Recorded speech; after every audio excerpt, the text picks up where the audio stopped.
Hello YouTube, Sam here from youtube.com/onlivegamer for the new Boston, and in this tutorial we're going to be continue working on the email client that we created in the last tutorial.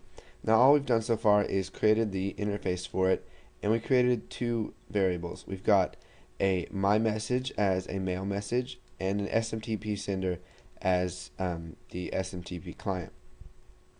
So let's go ahead and make some subs here.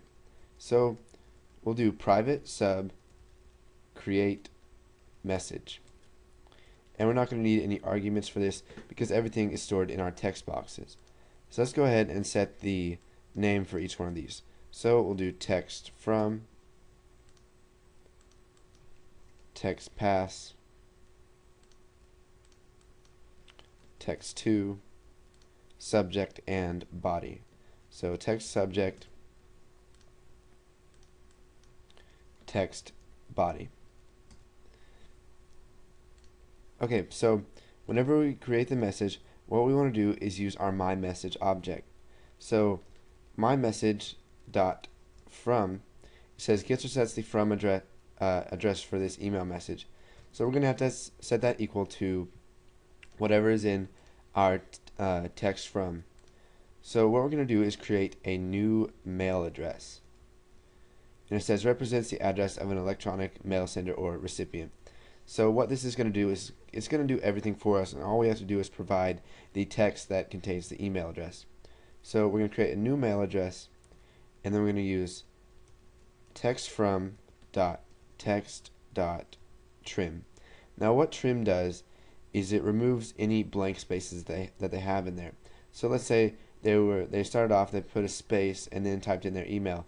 Well, trim is going to take that out for us, so this will prevent errors from happening. Okay, so now the next thing we're going to do is get the to. We're going to use the password later on when we actually send the email. So we're going to do my message dot to, and now we're just going to add another email to send it to. So we're going to set that equal to, actually we're not setting that equal to, we're using an address as string. So we're going to have to pass a string to this. So we'll just do text2 dot text, and we'll go ahead and trim that to get rid of any blank spaces. So we added another person to send it to. Now what we're going to need to do is add a subject. So my message dot subject equals, and we're just going to do text subject dot text. So it gets the subject that they typed in. And now what we need to do is we need to create the body. So my message dot body gets or sets the message body. We're going to set that equal to text body dot text. Now we can also set the priority of this. So my message dot priority equals let's see, mail priority. We can do high, low, or normal, and this is an enumeration. So let's just go ahead and leave this at normal.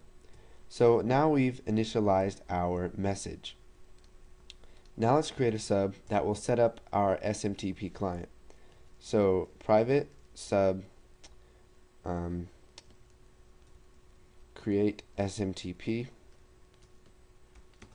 Okay, so now that we've created this sub, what we're going to need to do is set some attributes of SMTP sender.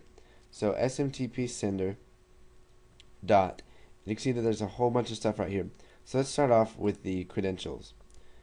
So what we're going to have to do is create a new net dot network credentials. It says provides credentials for password-based authentication schemes such as basic digest, NTLM, and Kerberos authentication. So basically what this means is we're going to give it a password and a username. So the username is going to be text from dot text, and then we'll just trim it, and then we'll set the password to textpass dot text dot trim. So now that we have our credentials for our SMTP sender, so it'll actually send it using a valid email address, let's go ahead and set some other attributes of our SMTP sender. Now we can enable SSL encryption so that it's a little bit safer. So we'll just set that equal to true. Now we'll do SMTP sender dot, and what we're going to need to do is use the host. So the host for live email addresses is smtp.live.com. So this is what it's going to connect to send our email our email to. So then we'll do smtp sender dot port equals, and we're going to have to supply the port that it connects to. Now I believe the port is 587. We'll just have to see if that works. Okay, so now we've got our create SMTP